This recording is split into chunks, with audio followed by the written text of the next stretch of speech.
This is CGTN, China Global Television Network.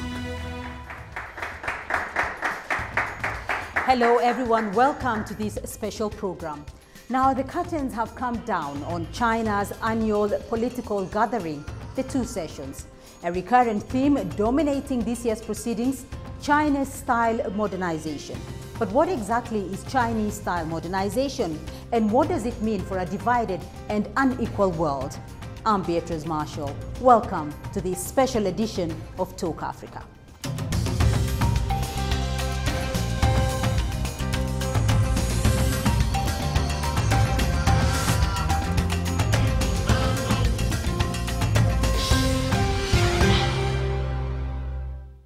To help us understand China's modernization, this is what China's Foreign Minister Chen Gong had to say at this year's two sessions. Let's listen in.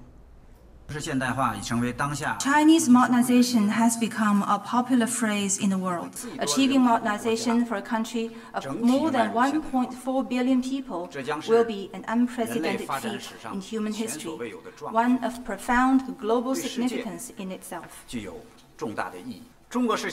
Chinese modernization offers solutions to many challenges facing human development. It busts the myth that modernization is westernization. It creates a new form of human advancement, and it provides an important source of inspiration for the world, especially developing countries.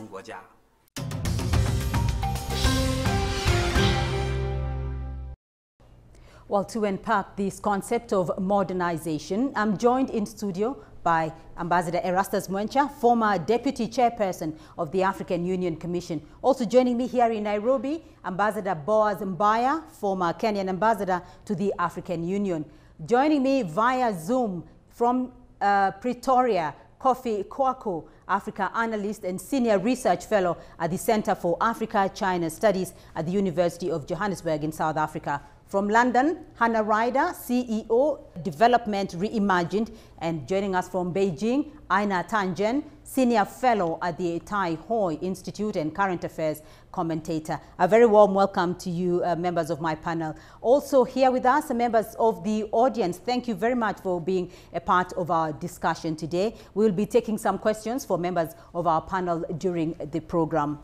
Aina Tangen, let me start off with you in Beijing. Chinese-style modernization is a new model of human advancement, and it dispels the myth that modernization only equals Western modernization. Tell us, how do you describe Chinese path to modernization? What exactly are the distinct characteristics of Chinese-style modernization? Well, clearly it's the ability to choose your own path. I mean, that is what China has done over the last 45 years since it's opened up.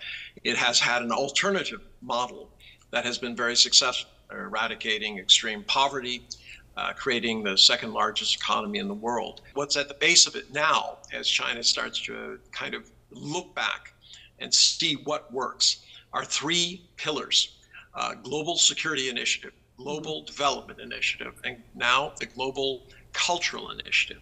These are the three legs upon which all countries share common ideas about what they want, what their people need. And then on top of that, they develop their own path. This idea that the US has put forward under American exceptionalism, right, and that there is only one path is incorrect.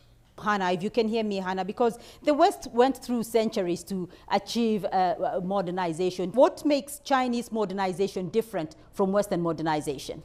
Well, I think there's four specific differences.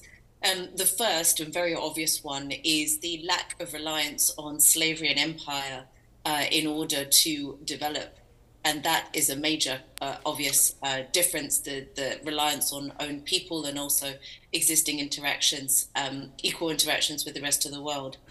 The second is that China's modernization on development path has been really incorporating aspects which are actually very similar to where many African countries find themselves today, including incorporating the informal sector, incorporating smallholder agriculture, and that has also been a major difference.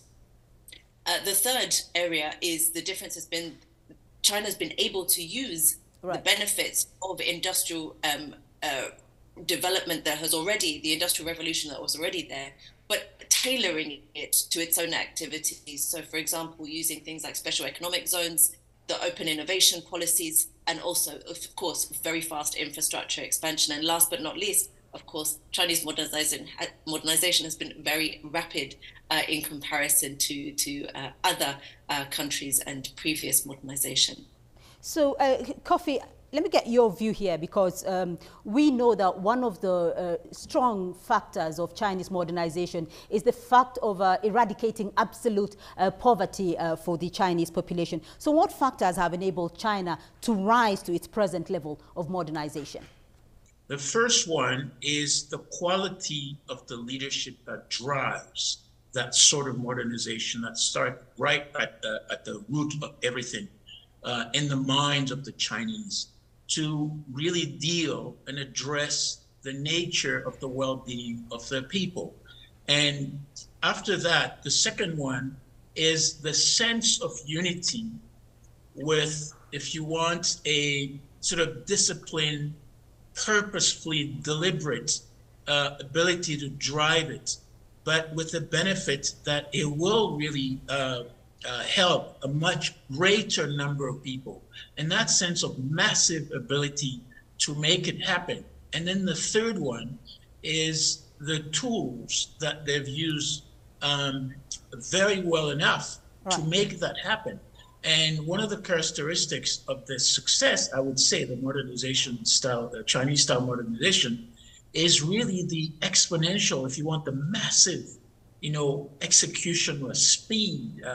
Many of us will say bullet train speed, that drives most of this modernization. And I think the lessons there for us in Africa are just incredible. Pace of it, the weight, the scale, and then also the sense of confidence that it's possible to change the lives of a much larger group of people. Ambassador Mwencha, we've heard about the lessons that Africa can draw from Chinese-style modernization, and China says it will increase its cooperation with developing countries and provide new opportunities for the world in its own development. How can Chinese modernization, though, assist with Africa's prosperity?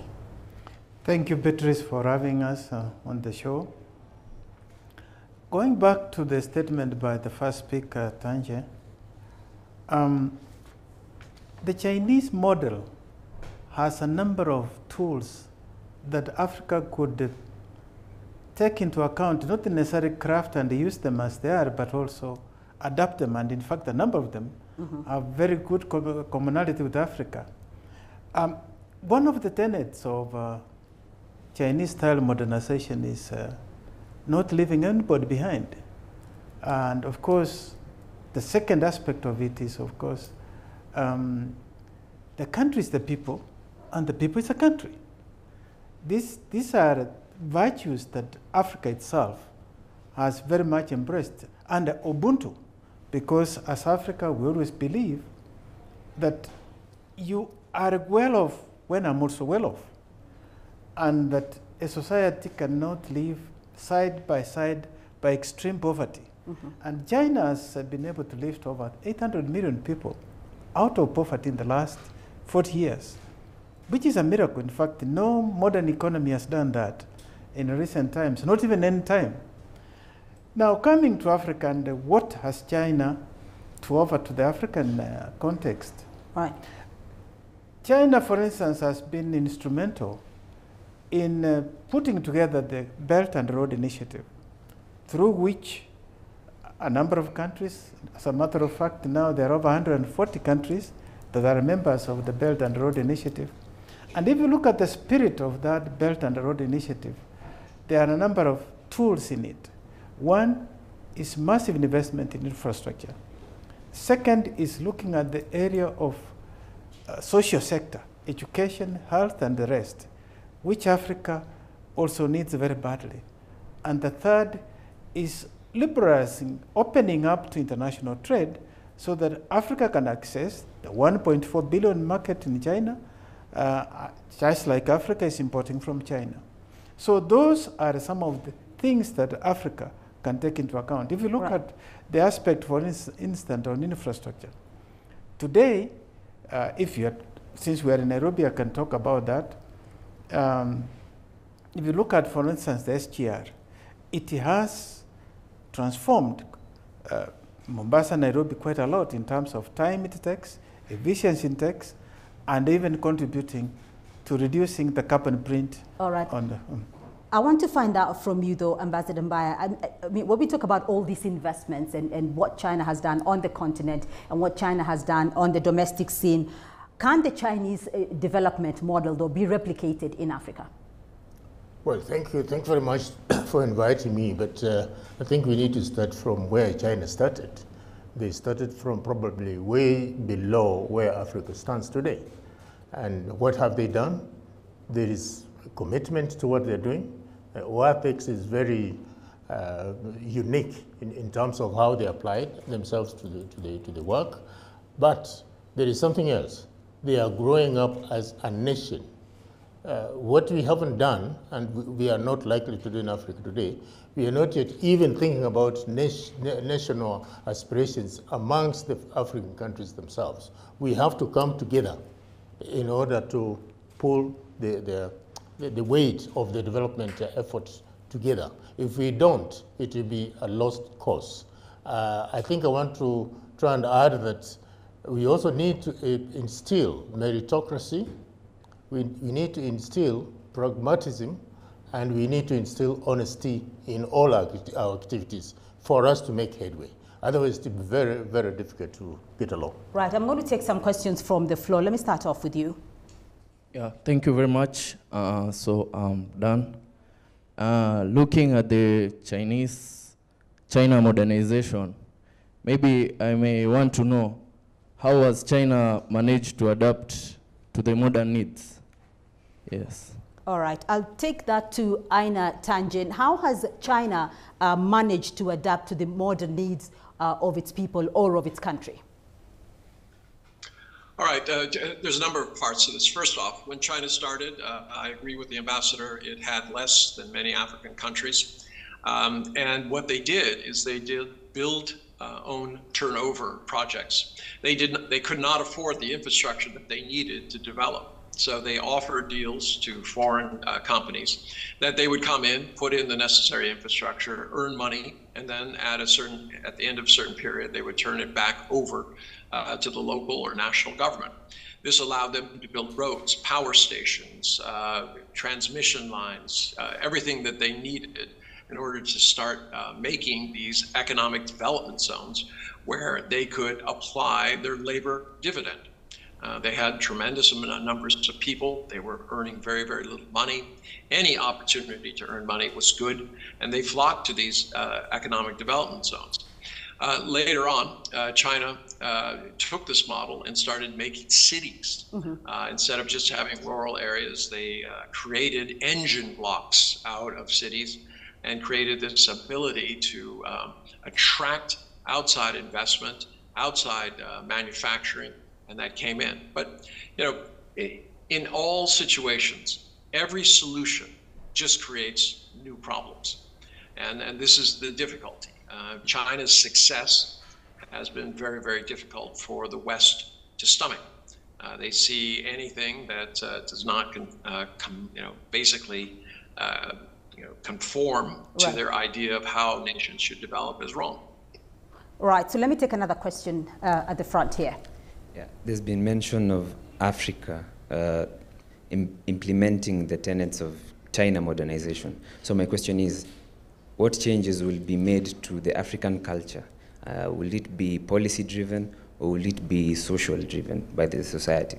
Right. Let me throw that to you, Kofi. The tenets of Chinese modernization that Africa can apply, what will change? What needs to change? Is it policy? Is it investment? What needs to change? Yeah, for me, the big elephant in this room that we probably should be talking about, beside looking at, policy issues, development theory, and so forth, is still, I'm going to arc back to what I said at the beginning. And the first thing is the quality of the leadership that's necessary to drive all this modernization and the ability to apply what we think is necessary to help people. And we can have all kinds of policies. If you look at what Africa represents, if you look at economic issue policies, we have almost everything in place. And that is something that we need to, of course, acknowledge. But I think take a little bit more time around the quality of the leadership that should be driving most of these possibilities. And if we took, South Africa now, if we took South Africa's got almost everything. The policies are in place, right. The resources are there, and it applies across the whole continent. 54, or you also say 55 with Western Sahara. But the most important point is that quality of leadership. What do we need as leaders to drive it? The Chinese, I think one of the key things that they've done is to look at the quality of the leadership they have, right, before they can even think about the policies. And I can go on and citing names of Chinese leadership. It's not going to be quite useful, but we can see even today with those 2 sessions, the way it's organized, prepared, anticipated, the diligence of it, the quality of the thinking behind it, the issues that they drive, and then the unity among themselves to agree purposefully on taking something forward is extraordinary. And until we deal with that in Africa, of course, we can't get everybody on the table. I think this is something that's also slowing down. We need to get a few people who can drive it for a while. And at the heart of driving it is the necessary discipline to do so. Right. So I want to get that from you as well, Ambassador Mwancha, because you are at the helm of the African Union. What do you think is the one fundamental thing that needs to change for Africa if they are to reach the levels of Chinese modernization? One of the tenets of Chinese style modernization was, as you pursue materialism, but you must also have that spiritualism part of it that unites the nation or glues together the nation as one nation. And that aspect, of course, China, my brother here said earlier on that Africa started worse off, better off than China, although there is an element that Africa lost a little bit because African culture was very much adulterated through colonialism. So China had Confucius philosophy that kept them together as a nation, and that common drive that they had. And under Confucius philosophy, the belief that the society has to be cohesive, society moves together. That's why I said early on, the Ubuntu, the African spirit in that. But one of the things that Africa then needs to change is to have that, like when we were fighting for independence, right, we had that Pan-Africanism that glued us together. Today we don't have that. We don't have that one common goal that Africans rally together and say, we pursue this together. But of course now we've changed, we are now pursuing economy, and fortunately these goals are now being adapted. For instance, the setting up of the Continental Free Trade Area. This is a goal that now should bring together because Africa with 1.3 billion people, China 1.4, if you bring this market together, remove the barriers, then Africa can be a force. In fact, today's GDP of Africa is going to surpass that of India. Africa could be number 3, number 4 in the world as a nation.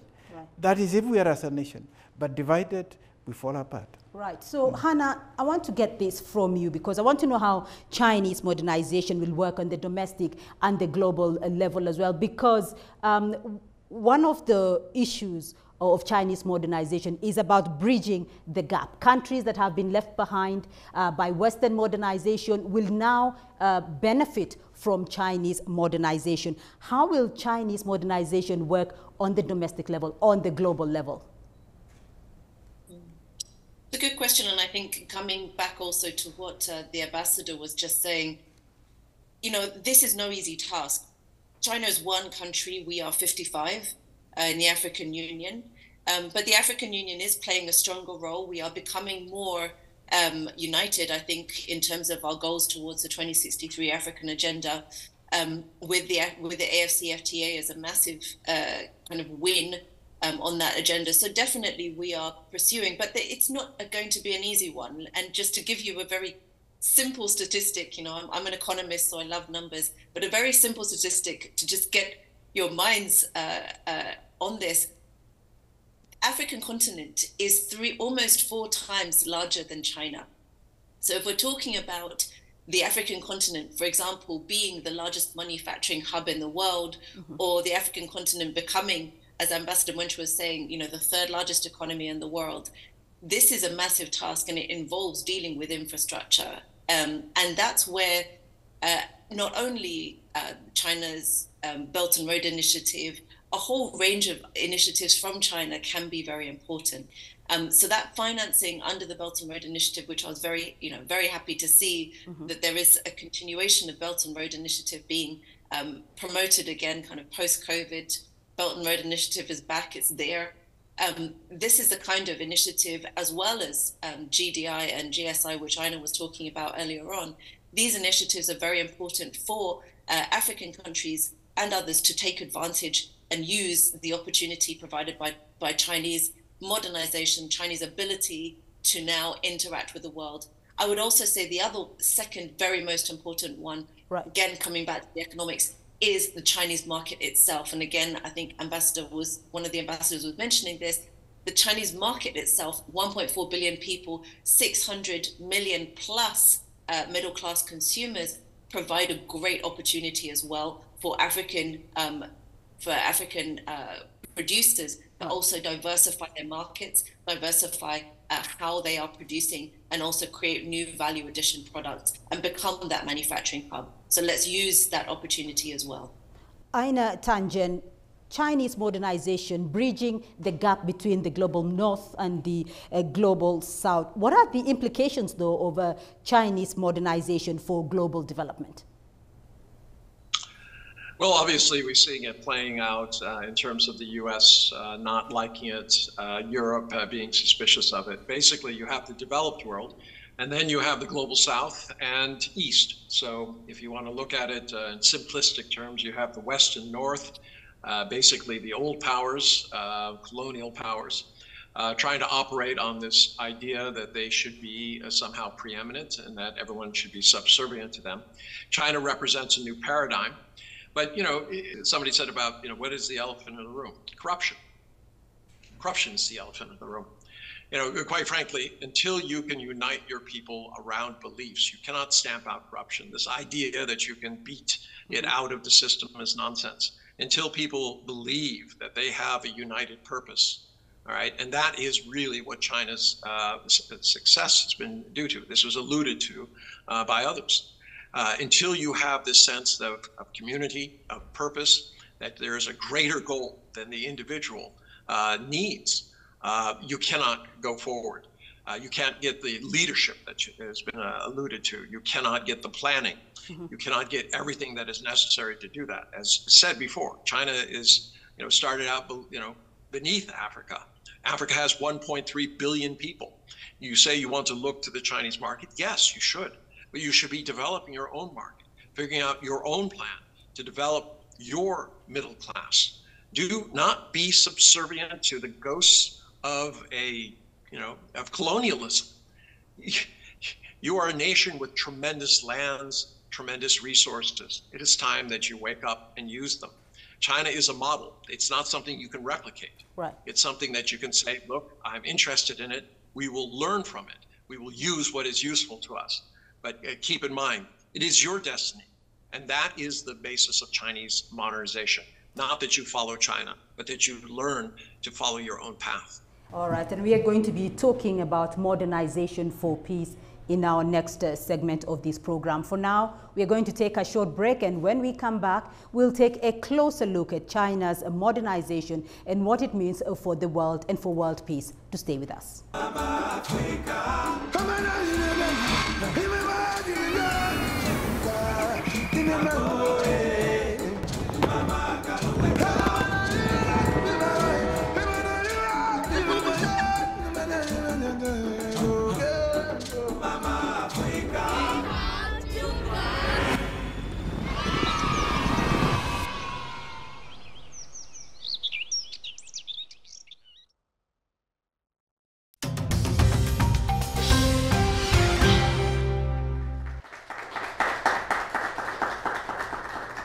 Welcome back to Talk Africa. Now let's continue with our discussion. Still joining us in studio, Ambassador Erastus Mwencha and Ambassador Boaz Mbaya. Also joining us via Zoom from Pretoria, Kofi Kwako in London, Hannah Ryder. Thank you for staying with us in this discussion. Kofi, we've just gone to the break talking about modernization for peace. Now, China's modernization is dedicated to peace, cooperation, and mutual benefit. And I'm going to quote here Foreign Minister Chen Gang, who has previously said that the future of the entire planet depends on a healthy and stable China-US relationship. I want to talk about the, the situation around China and the US. What are the risks to the world of a China-US confrontation and their geopolitical tensions?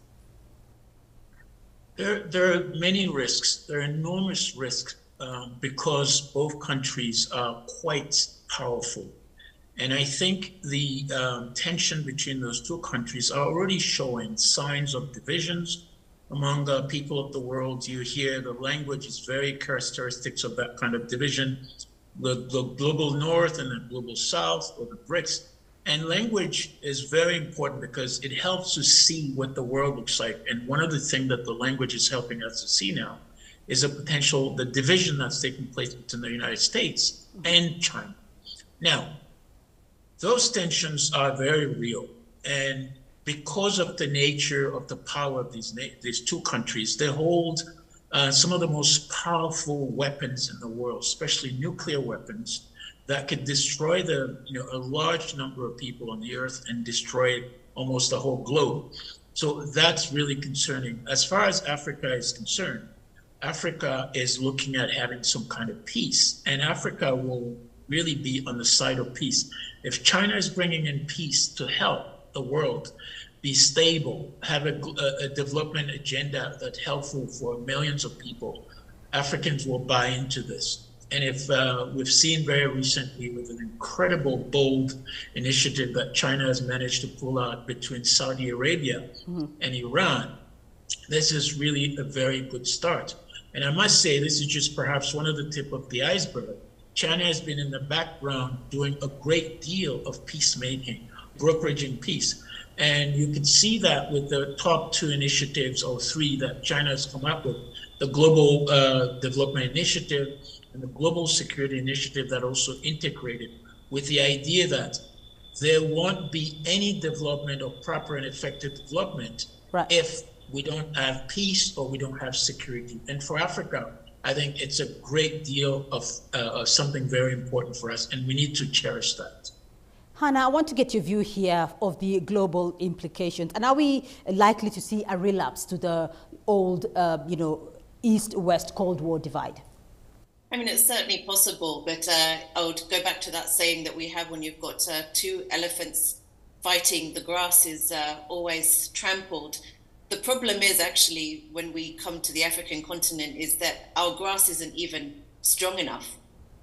We haven't got enough grass to be trampled. So I think there's a big case for us as Africans, especially, to really not take sides in any way, but to be as focused on our own development, focused on our own relationships, building our relationships with China, continue to do that where it makes sense to do that, and not be drawn into kind of, if you do this or if you do that, this is going to damage the relationship. We are, Ambassador Mwencha was talking about our own policies and cultural beliefs of Ubuntu and others. That's what prevails. And actually, we are peacemaking. We've just seen the deal being made last year between, in Ethiopia, for example, being brokered by the African Union in South Africa. These are things that we can bring to the rest of the world. We can also help others bring peace as well. We can broker peace. So I think this is something that we can, we don't always need to self-flagellate and tell ourselves that we're the worst. Actually, in many cases, we are doing well, and we can help others to improve their relationships too. Right, and I want to get your comments as well, Ambassador Mbaya and Ambassador Mwencha. Your thoughts first, Ambassador Mbaya. You see, the problem between the US and China is a problem for everybody, whether we like it or we don't like it. Now, when you look at the current international environment, the West has taken a deliberate view that China is their enemy. That means we are caught up in between. How are we going to behave as Africa? I think we adopted a policy, many of the African countries, a policy of non-alignment, where we move in between, but strategically. And I want to emphasize the word strategically, so that you choose what you can benefit from this side and you choose what you can benefit from the other side. But right now, the international situation is actually almost one-sided. Sanctions are being applied over a war that doesn't concern Africa. And yet, the majority of African peoples are suffering as a result of that war for no fault of ours. So how do we strategize? That's why it is important to strategize as African Union, if we can create a situation where we get to the level of European Union. But better still, within Africa itself, how many countries have free travel regulations? You are so restricted moving from one country to another because you present a national threat. For what reason, I really don't know. If we are creating a free market for Africa, we therefore must ensure there is infrastructure to support that, and there is political will to support that as well. So to be able to strategize and benefit from the current international situation, we have to be friends with China, and we have to be friends with the rest of the world, so that we are able to pick from where we think we can get the appropriate level of development assistance that we require. I want to believe that China has done a lot for Africa already in terms of infrastructural development. And if we can build on that, I think we are in a good state. But Africa also contains minerals that are servicing the defense industries of the West. Why do we allow ourselves, as small countries, to enter into agreements that are lopsided so that we don't benefit ourselves from it? So we need to come together, then we can negotiate and say, no. The minerals that we are going to get from Africa will not be used in the defense industry. I think as a continent we can act together, but as a divided countries, it will be very difficult. All right. Kofi, I just want to come back to what you talked about earlier. I mean, the example of China brokering the Saudi-Iran peace deal. Where else do you see China playing a similar role in peace building if we are to talk about modernization for peace or peace for modernization? I think one key areas where China could play is obviously the Ukraine war with Russia and then Ukraine. However, we know that the peace plan that China has proposed recently has been sort of dismissed by many people around the world, especially the Western powers. And we also know that President Xi is heading to Russia to have a meeting with President Putin. So it is hoped that they can discuss a potential peace, because what we've seen, many of us are seeing, the destruction of Ukraine is just incredible. It's probably not being shown in the media much, but it's just incredible. But also the fact that the Western nations pushing NATO to put pressure on Russia is also something that's really concerning. And in this kind of tension, I believe China could play a role and then convince people for peace. Right. And it is something that we shouldn't be dismissing, because China has already demonstrated that you could play a very important role with peace. It's going against the Western paradigm of continuously fighting for wars. The Western nations have been doing this for millennia now. It's a sad story. They're destroying rather than building. And I think China could play a role there. It's about peace, not just for a very small group of people, but for the many around the world, and bringing it to Africa as well. As Ms. Ryder said, the role of China, in fact, in the peace deal in Ethiopia was very crucial. It was not made very visible, but it was quite crucial. And China has a role to play, and is playing it already. It's not quite visible to everybody, but I believe China will play a great role in terms of peacemaker. All right. Continuing on that theme, Hannah, because China's modernization, apart from peace, also aims to achieve shared prosperity for all. I guess the question is, why is it critical for the world to achieve common prosperity? Look at the African continent. We're a continent of 1.3 billion people. So many of us still do not have access to electricity. We don't have access not only for our own homes, but also for factories, for jobs. That prosperity needs to be shared across the world. But it's not easy. We're under many, many constraints, not least financial levels are always a massive constraint. And that's why, partners like China can help not only themselves directly, but also in terms of the multilateral level. We talked a little bit about the UN and so on, and other types of, and a number of trade and so on in terms of the multilateral level. But remember, there's also financial organizations, the international financial system, in which, African economies, we need to have China and others backing our positions in those multilateral organizations so that we can get the most out of them. We haven't had the most out of them. We have also had problems created for us because of having to agree to certain policies that really didn't work with our own way of doing things. Aina earlier on was talking about China doing its own way, taking its own way. The African continent, sadly, many of our nations have not been able to take our own way for various reasons.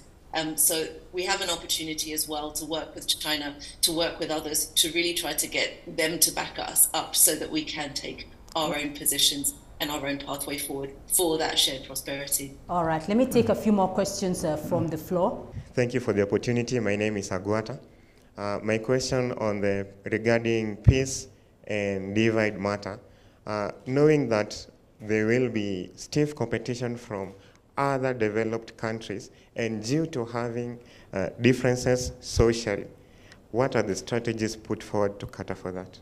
Having healthy competition is not necessarily a bad thing, but when you compete and fight to zero option, like what we have seen, that the race to the bottom, where countries start to engage in, say, trade sanctions rather than opening it, so that you end up injuring society. But if competition is there to be able to be more efficient, to look for solutions in a peaceful manner, like the examples we have given, if there is war, the first instance, Africa itself has always adopted what we call silencing guns. Silencing guns does not mean that there will be no conflict. But when you have a conflict, solve it peacefully, because conflict is part of our human nature. But what we see now here is you deploy weapons, you deploy sanctions, and what happens? The whole society gets worse off. Right. Even when you see the situation of what happened in Ethiopia, if we had gone to the table at the first instance, we wouldn't have had the situation we were. So let's approach issues in a practical and in a manner that doesn't make society worse off. Kofi, let me start off with you, your winding comments, and I want you to wind up with this year's 2 sessions, which has just ended. What are your key takeaways from it, particularly on China's foreign policy? 2 key takeaways. The first one, back again into the sort of the idea of a quality, educated leadership to drive whatever is decided. And the second one is a peace-driven modernization for the world. And then, of course, Africa. Hannah Ryder? What I read from the 2 sessions was a message of we are open for business. We're willing to resume business in terms of not only people coming into China, but also Chinese going out, and that means investment flows going out. And then the economy also recovering in terms of China getting back onto its path of a service-based economy, which was trying to do much more before COVID, required a lot more focus on manufacturing again. But then, yes, also things like the Belt and Road Initiative, the Global Development Initiative. There's a lot that we all need to get our heads around, that we need to, in African countries, really engage with and try to make the most of. That was my take. Ambassador Mbaya. One of the key takeaways is really caution. I think China is a cautiously developing country, and it has achieved a lot through projecting itself as such. Number two, it is able to address external threats to itself. And you've seen all of the world landing on China, right from the neighborhood to faraway America. And yet they are standing firm. They're saying, yes, we are here, but we are here to stay.